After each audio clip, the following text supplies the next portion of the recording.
Hello,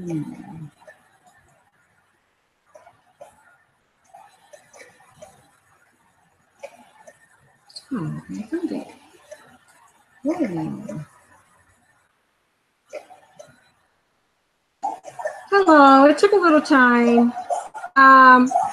Who's coughing?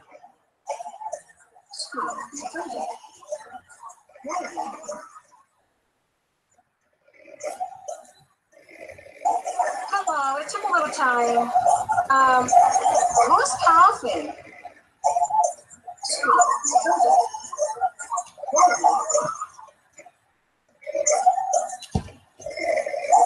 Hello, it took a little time. Who's coughing?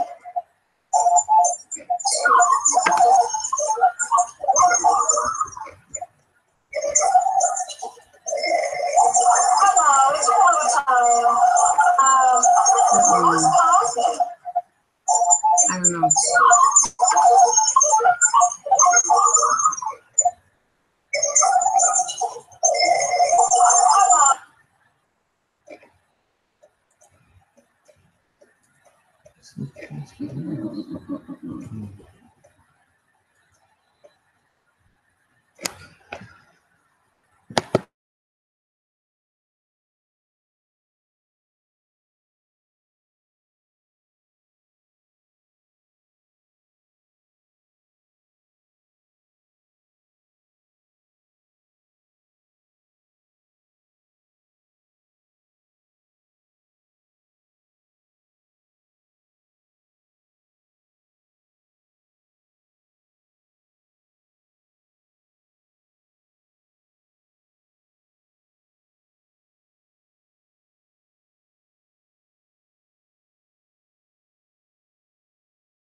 And that goes to green.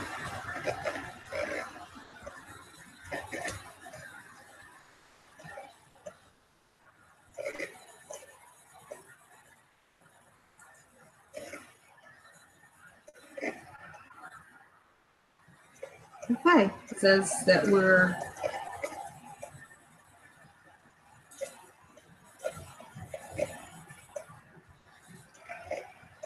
okay. Hi, can you hear me? Okay, it says that we're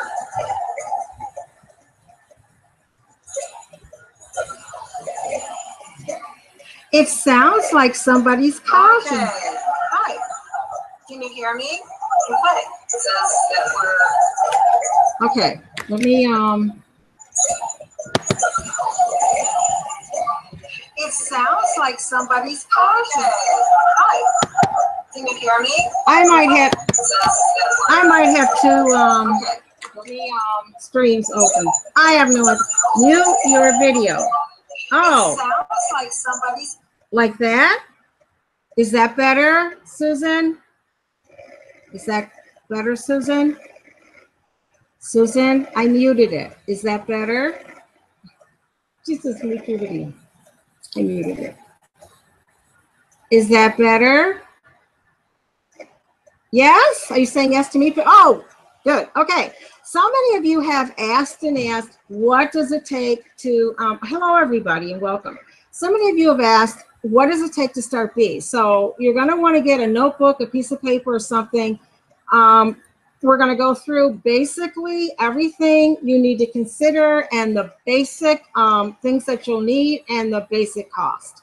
So there won't be any more questions, okay? So is everybody ready, or can commit this to memory, or what?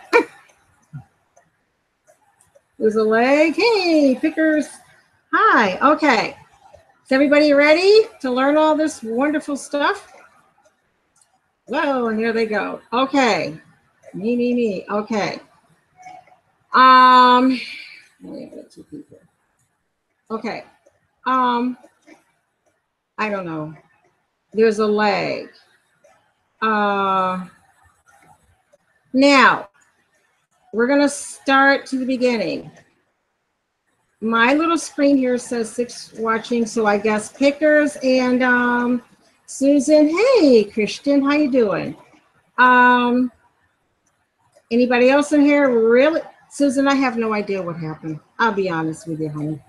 I don't know. Anybody else have a question? Any questions? Okay. Because there were some other people like Chrissy Green and whatnot, and I went on and restarted. Okay, I'm going to start regardless. All right. Pre-beekeeping. You want to consider, where are you located? Are you close to your neighbor? All right. We have several screens up, so if I'm looking this way, it's because I'm looking this way. Hi, Wendy. This is the first thing you'll want to consider. Are you next door, like really close to your neighbor, like within 10 feet, 20 feet? And are they going to be upset if you put a beehive in your backyard? And are they gonna call the police or somebody? That's consideration number 2.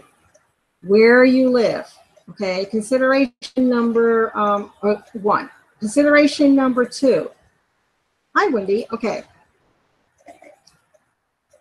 Zoning. And I can't emphasize that a lot. A lot of YouTubers are having problems with zoning. They're in an area, they get these animals, and then somebody blows them in because they're not zoned for goats or fish or whatever they're doing. I know we had to get a special permit to dig our pond, okay? So you're gonna wanna check out your zoning. I can't emphasize that. We are very blessed. Well, we're not very blessed. We did this intentionally. We purchased land in a agricultural residential area. It's zoned for that. Number 3, can you provide a water source? Now, it can be a pond. It can be like those little kiddie pools that you have to be, hi, part-time pennies. It can be a little wading pool, but you have to commit to keeping water in that. Otherwise, even with one hive, which is going to have somewhere between 50,000 and 100,000 bees, they're going to go to your neighbor's pools. They're going to go to your neighbor's puddles and everything else. That's going to cause a problem. And what was the other thing? Does it snow where you live?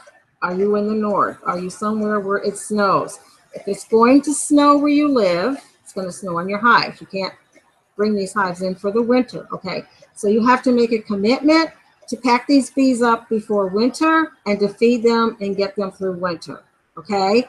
If you're not in the north, if you're in the south, and in the south it's going to drop down to 20 degrees and then go up to 60 degrees during the day.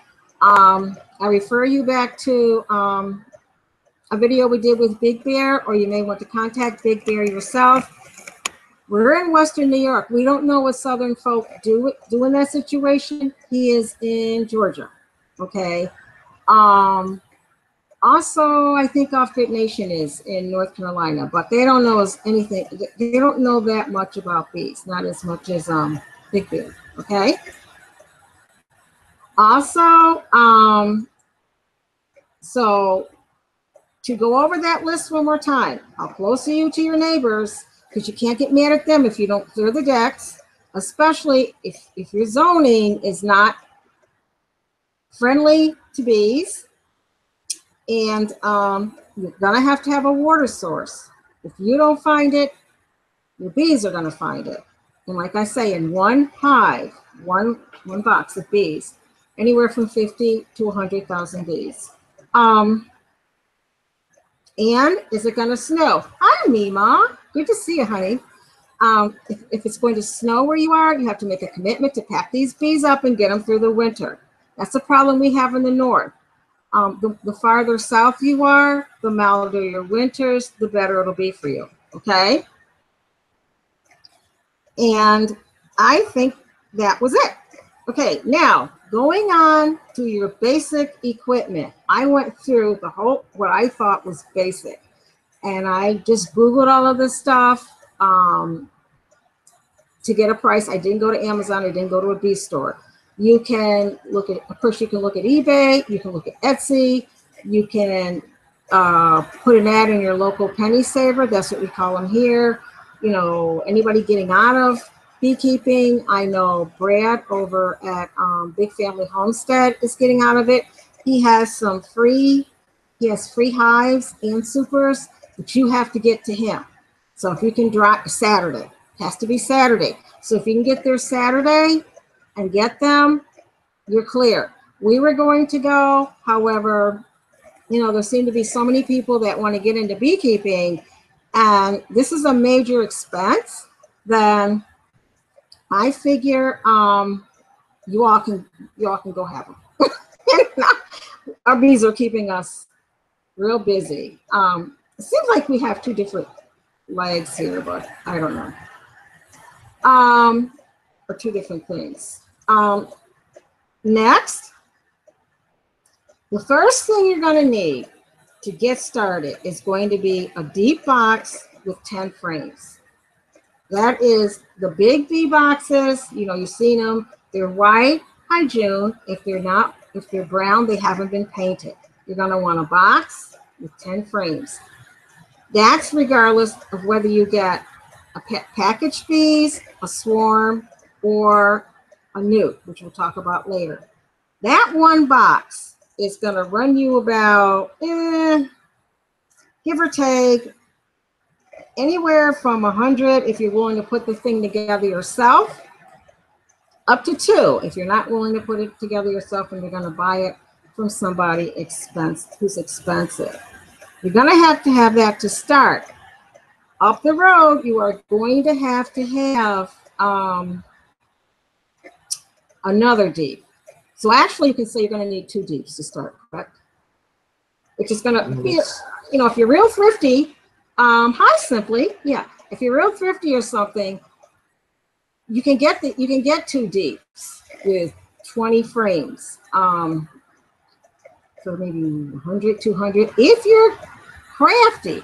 And a lot of you guys out there, you know, I've seen the work you've done, and Simply 7 just came on. And I've seen what Josh can do. You can make these beehives if you want to. You know, they're all the same size, and just put a little screen, you know, in there for the frames. Josh and Nicole, I would say if you all are ever going to start bees, and for anybody else out there that has back problems like we do, you may want to run them with nukes, like the smaller supers. They're called supers. Forgive the nukes, okay? So about 200 for the hives. Okay, then you're gonna need a bee suit. You don't want to scrimp on this because this is your armor when you're working with the bees, okay? If you're gonna scrimp on anything, scrimp on the boxes. Your bee suit is your armor. That's what you're gonna wear to protect you from these bees. Hi, Vinny G, good to see you. Okay, so bee suits, a good one, I don't know if you're short, tall, whatever you want, anywhere between, I don't know, where's my listing? Oh, 120, anywhere from 70 to like 120 or something. And it depends on what kind of veil you want. Let me back up 1 minute. On these two hives, you can't put them on the ground. Okay, you've got to put them up. We have ours on, what are they? Cement blocks. So you're gonna need cement blocks. I have no idea what they cost. You can maybe pick them up from somewhere for free, or you'll have them around. Okay, so your bee suit, like I say, is something you don't want to scrimp on. And you know, like you can get the gloves and rubber band the bottoms and stuff like that. That's for whoever's caring for them. If there are two of you, you'll need two bee suits. If there's one of you, you'll need one. Okay, a smoker. That's what calms these bees down. It's what we showed you last week that we put, what is it that we put in here? The certain type of well, we use twine. There's a certain type of twine that you use for these. And that makes a nice smoke for the bees. And it calms them right down. Okay. While you're working, you're smoking these bees. Also, we're smoking our suits. Okay. You're gonna need a smoker. That's another defense. A hive tool, $10. Very simple. We showed you those, I think, last week. They're the long, they're metal, and they have a hook on one side and hook on the other. No, they're sharp on the other. You're going to have to be scraping stuff off of the hive, you know, lifting up your frames and things like that. You're going to need, and that's about $10. You're going to need some sugar to make sugar water to feed these bees, okay? And, you know, everybody says, oh, my goodness, you know, we have all these plants and everything. We don't have to feed the bees. Oh, yes, you do. Okay? We're on 19 acres, and we live right in the middle of a lot of beautiful gardens and everything else because your bees are taking out more energy than they're bringing in a lot of the times. Keep in mind when you first start your bees, whether they're packaged, nukes, or swarms, and I'll get into that more later, you have the queen bee is going to be busy laying eggs. Brood, you hope she is, okay? Then your nurse bees are going to be feeding those eggs, okay? They can't feed those eggs unless they got something to work with. Okay, they need something to feed those eggs with. So now you have a small amount of worker bees to go out, forage, get this pollen, bring it in, turn it into bee bread, which they also feed the eggs. And what they're going to eat, what the workers are going to eat. You're working on half a beehive. And what you want this hive to do, so you'll be able to fight off all types of predators, such as wax moths and hive beetles and things like, and the mites, the varroa mites, things like that, and things we haven't even seen before. You have to get that hive roaring. It's only gonna roar if you have brood. You have brood because they're gonna hatch into your worker bees that are going to protect the hive. We have guard bees on the outside. And everybody traditionally, well, usually it makes sense, starts beekeeping in the spring, summer. The bees are going to take a lot of energy to keep the hive cool. That's what they're doing at the entrance. They're fanning and they're keeping the hive cool. They're using a tremendous amount of energy, okay? you don't want them to have to look for all this in food out there. Not to begin with. You want to feed them, okay, so that they can keep going. All right. Now, next, that's sugar. I don't know how much, if you get 1 hive or 2 hives, you might be able to get away with buying 5 pounds of sugar. As you may or may not have seen, we go through the 25 pounds of sugar when we're whipping up our bee food. It takes a lot. We make what? 14 gallons at a time. Easy. And that doesn't last long. Feeders.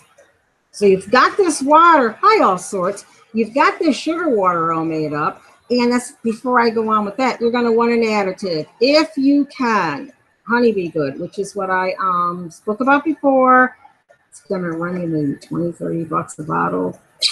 I don't know, maybe you can stretch it out a little bit more. But you're going to want a food. You're going to want to feed them, okay? Feeders. You can't just put the food down there beside them and say, there's your food. You've got to have top high feeders, which are going to run maybe 7, 8 bucks a piece. The front high feeders, which is just a canning jar, but it's the little lip part, and they're relatively cheap, a couple bucks. High all sorts. So you're going to have to make that decision. I've seen some people jury-rig high feeders and use all different sorts of things on top of the hives in order to feed their bees. Remember, the more natural that you keep the beehive, the higher your success. I'll put it like that. Also, you're going to need a hive reducer. Hive reducers? Entrance, yes. Reducer. Entrance reducer, not hive reducer. Forgive me. Hi, Suburban. Entrance reducer. You can't have everybody running in and out of your hive. So you put this little stick on, and it only leaves a space like maybe like this for your bees to come in and out, and then that's where the bees guard them. When you go to get your hives, see if they are going to give you the bottom boards, because some people will call that extra. That's what goes on the bottom of your hive. Otherwise, your hive's going to go, you're going to be able to look down your frames, see the ground, which is not good, okay? It's a notebook, composition book, any kind of a notebook. You really should keep notes on what's going on with your bees. We numbered our hives. You're going to want to keep track of what's going on with them, because you learn from the past and your own past experiences, mistakes and successes, because your bees are exclusive to your area, your plants, your pollen, how you're treating them, their environment. They're not going to act the same as somebody's bees 50 miles from here. We know our bees aren't going to do the same thing because they've got different food, they've got a different environment. Ours have a pond right there, some bees don't. So they're going to spend more money or more time out there looking for water. It's all your environment. It also is very good to have 1 or 2 good books on beekeeping. You can get these at the library. I know if you get them on Amazon, they have that cool thing about buy a book for $1 or something like that. All right? You know, used or something. You don't need a new bee book. Now, you've invested, hi, the invisible redneck. Okay, now you've invested all this money. I wasn't keeping track, but you're up in the chips, okay? And you haven't even gotten your bees yet.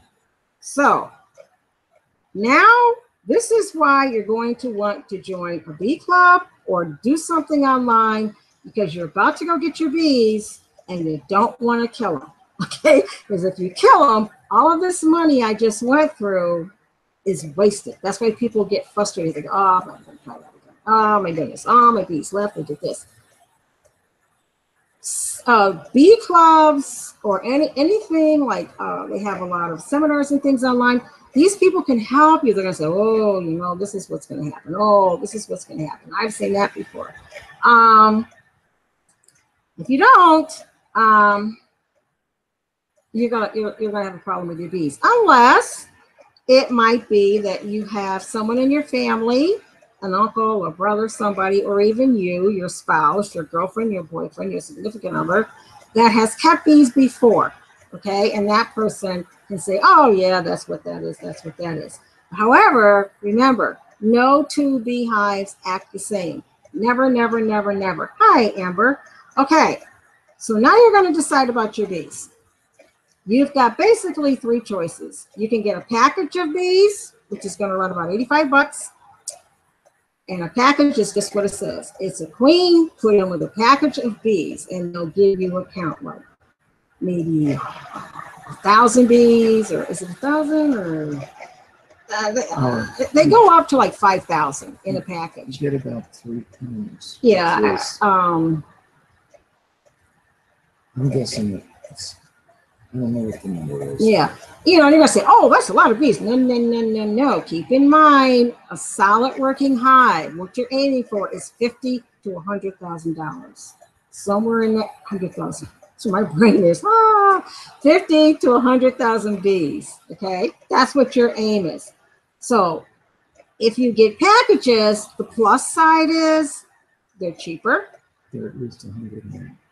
Well, my husband says they're at least 100 now. Well, bees do get more expensive as the season goes on, because when you get into June, some people that are in the chips, they may have blown away their hives already.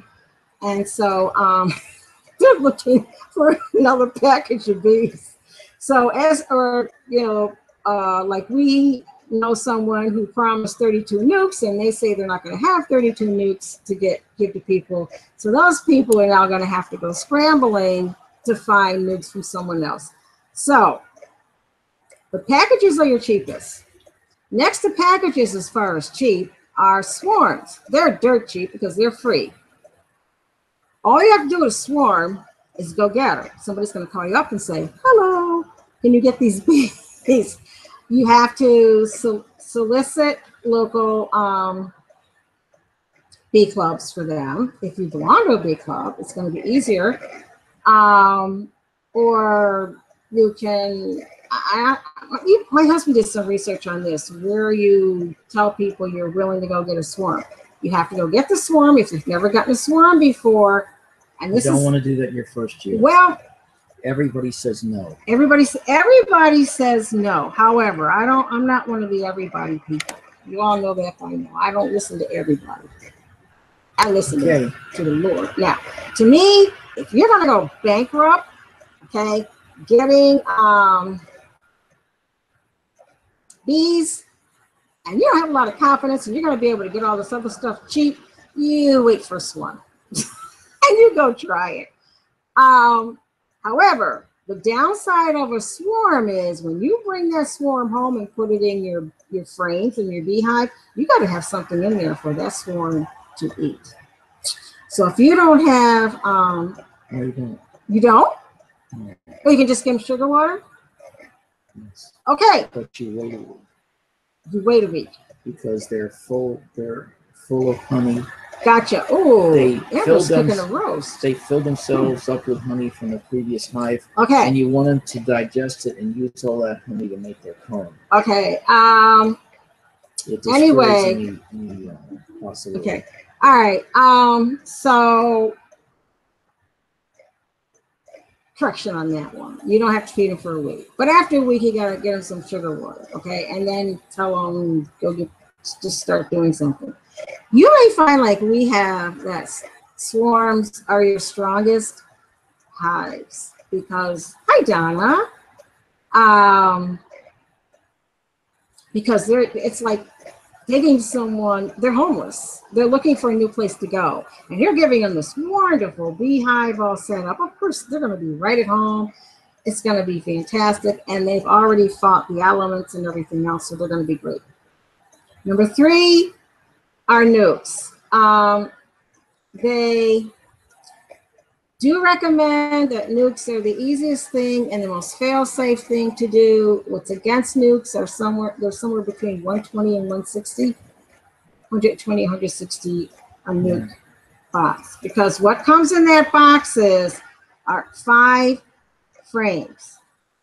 you've got a queen, you've got a frame of honey, a frame of brood, and a frame of honey and pollen, and they got everything they need. Plus the advantages. They know that queen. Stepping back a minute, when I talked about packages, one thing about packages is why they put them together so easy, is that the bees that they put the queen with don't know her. So I don't even know how you would go about that. It might be the same as introducing a new queen to a hive, which we've done when we couldn't find our queen. So the easiest and most guaranteed way that you can get your hive going is under, but it's also the most expensive. Now, another reason that you may want to go to a beehive or live on YouTube and in books and everything else, you're going to have to do what's called a hive inspection. Is that every 2 weeks? In the early part of the summer, yeah, every 10 days to 2 weeks. Yeah, okay. Or a week to 10 days. Right. You've got to do what's called a hive inspection. And that means you're gonna suit up, you're gonna go to your hive. You're not gonna touch it the first week or two, that you just throw everything in there. Okay, you're gonna leave them alone. Okay. But you're gonna do your hive inspection. If you're new with this, make sure it's not windy. Hi, Bo. How are you? Anyway, well, it's okay, Bo. I'll sub you. It's okay. I'll sub in there just about. Not a problem. This cut me off. When you're doing your hive inspection,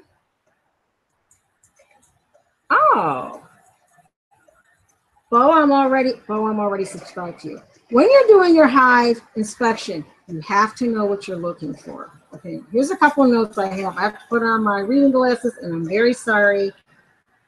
They're glaring. Okay. You're gonna want to make sure your queen is laying eggs, which are called brood. And that when she's laying them, like I showed you before, it's a pretty smooth pattern. If this is a frame, it's smooth. If you see a spot here, a spot here, a spot here, and it's all empty in here, that's a problem. Okay, you got a dud queen. I don't know what happened to her. And ideally, you're going to want to see larva, which is not capped brood. When the queen lays, she lays a little thing that, for lack of a better way of explaining it, looks like a maggot. Right? It's an egg. It's an egg, but to me it looks like a maggot. Okay. And then the workers cap it. Yeah. Put some stuff on there and cap it over. But if she has if you see like uncapped brood, that means that she's been active within the past 3 days. So ideally you should see nice fruit. That means she's going lay, and she's going in a smooth pattern laying. She's going in a pattern, but if she's laying and I don't want to lay anymore and then laying, that's not good. Or if you've got brood and then down here you've got just a little maggot, things I call them, little worms. We call them little worms. That means maybe the worker bees haven't caught up yet to cap this. That's a good thing. Okay. What was the other thing? Also, when you're just beginning, it's good if you don't see any brood. You don't see anything in there, nothing white, no brood or anything. You have to find that queen. Okay, you got to find out what happened. Did the queen leave? Okay, which we don't know. We have stepped on a couple of ours, but did I step on her the last time I was down here? If there's no brood in there, you've got a problem.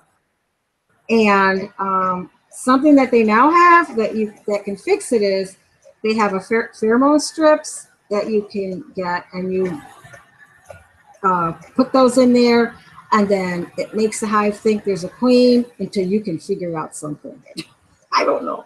My husband has changes. He's in charge of changing all the bees around, you know, which we'll get to in a minute. Okay.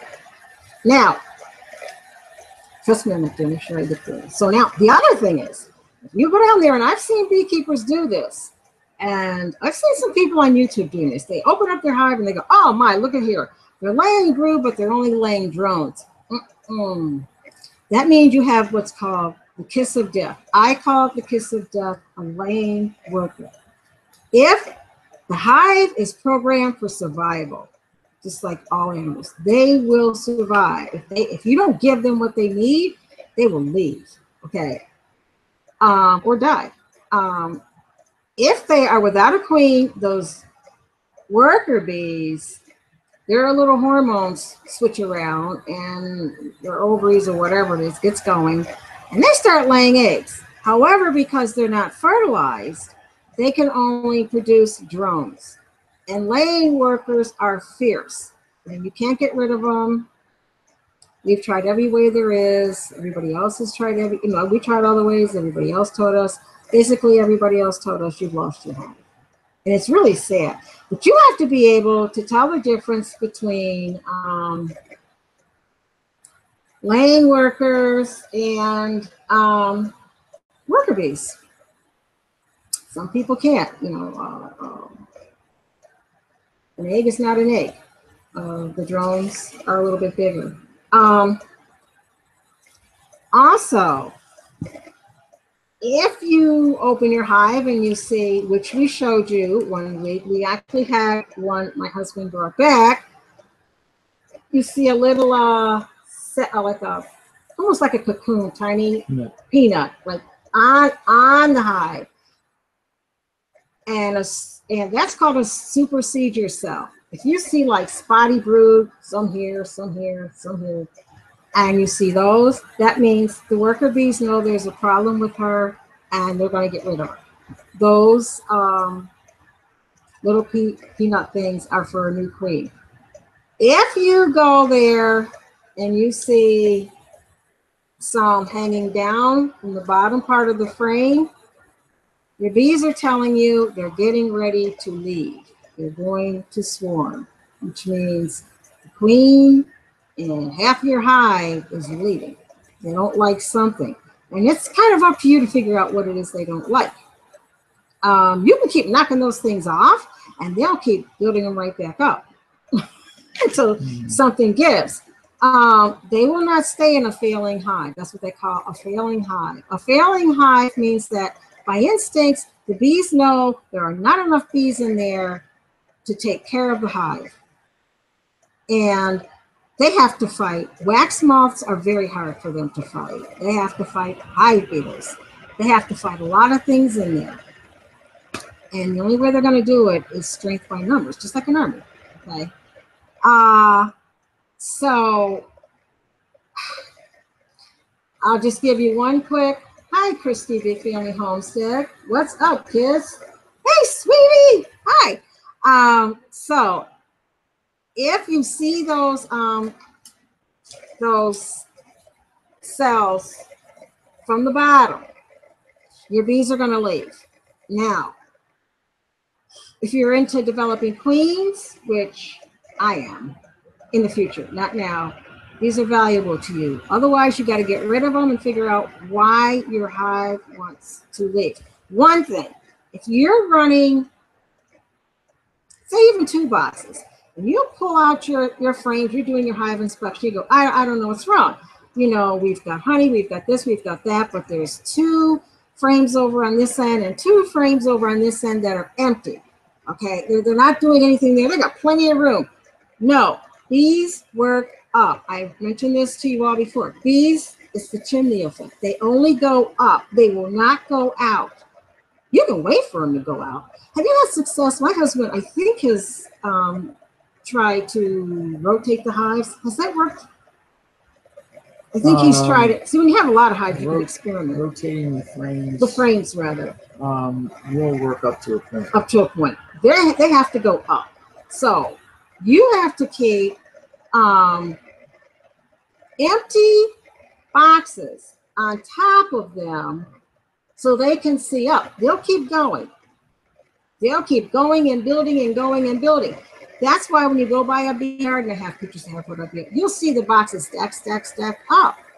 It's because the bees are going up. And if you don't have those boxes up there, they're going to leave. So let's see.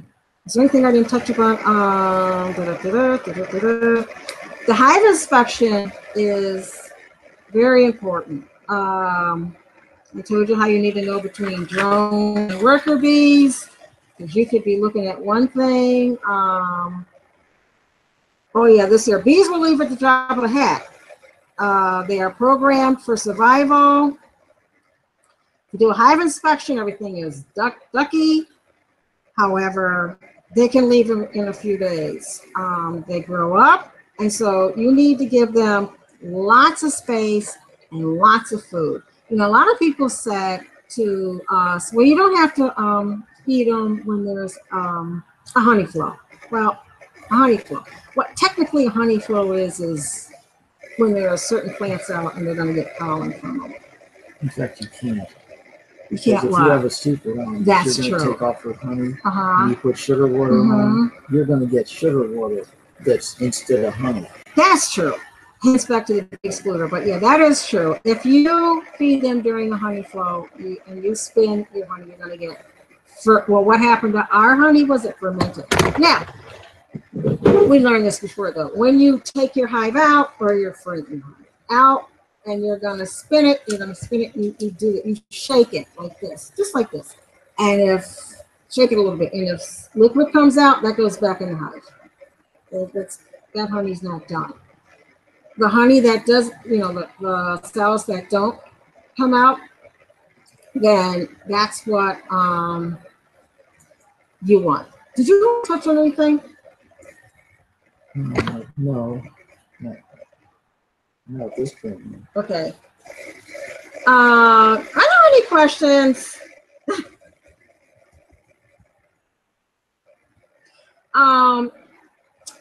So many of you have said, what do we need to start? What do we need to start? And I think I just gave you the rundown. I gave you the prices. I promise you I will get this video up. We have a tentative guest for next Monday who has absolutely nothing to do with beekeeping, but I came across this channel and hi, Rusty. It's a channel that speaks to me in my heart because, as you all know, I'm for the underdog. I'm an underdog person, and I just love this channel and what they're trying to do for people who are older, who have a certain disability. I don't want to give it away. And so, she said she's willing to do it, and I want you all to see her channel. If she's not able to come on, what we're probably going to do is talk to the person that's managing these channels, and we're going to see if we can back ours up and follow Living on a Dime for half an hour from 7:30 to 8, and just keep it like a half an hour, because we're now over our heads. I mean, we have 19 acres, 11 beehives that are everyone's doing something different. We have a garden, we have fruit trees, we have, you name it, we have everything. And so we mow 5 acres. So it's a lot of work. And it's just, well, actually the 3 of us. So it is summertime, and we got the idea that people didn't live stream that much in the summer. Surely we can. And I think you're going to get more bang for your buck if we just give you more quality videos with more information, okay? Rather than just, any questions?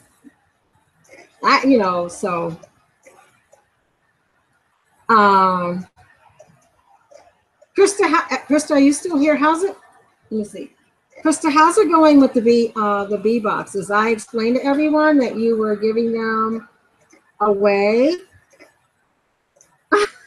Yes, it's summertime and pretty. Yes, it is. It is very hot. But they have to get to Ohio, and we're going to email you later. And you know, we decided that the new beekeepers can have all those boxes because I don't want to hurt anybody's feelings. You know, and we've got stuff, and I think it's real important for people to be able to do this. And, you know, folks, I just went through everything what this stuff is going to cost you, and it's very generous for someone to give away beehives that are upwards of $200 for free. So, if I don't know if she's still here. I don't know if she's still here. Let me see. What up, Daisy? So that's the story on the bees. And there are a few folks who had questions, but you know, hopefully they'll be able to look at this video and get an idea. Your bees are only going to be as successful as you are diligent. It's, you know, you can't just put them there and expect them to do their own thing. You've got to care for your bees. You have to feed them. You have to protect them from predators. You have to know when they, you know, for the most part, they take care of themselves, but that colony collapse disorder is real. And like anything else, it's because the bees have been eating pesticides now on our property and the properties near us where our bees, so they don't have that problem. But for some of you, if your bees are gonna go out, okay, Hannah, that's Hannah, my alarm, and cuckoo flight. 5 minutes before it. But anyway, if your bees are going to be going out and feeding on these plants and flowers in people's yards that have pesticides, then you need to be mindful of that. So it's a lot to consider. It really is. But, you know, we did it because we love bees. You know, we read a lot about the bees. We studied a lot about the bees, and we decided we were going to help the bees. We did not get into this to set up a stand outside and sell honey. We just didn't. You know, as I told you, we gave our honey to the church and to the scope, and we save a good amount for our hives, you know, to package them up for the winter. However, that may change this year. We may have some, but I don't have anything else to say. Do you have anything else to say? No. Okay, honey. Okay. Well, that's a wrap, as they say, and that this inspired you to get going on the bees, and it's been a pleasure. And we will see you later. Bye. Okay, bye.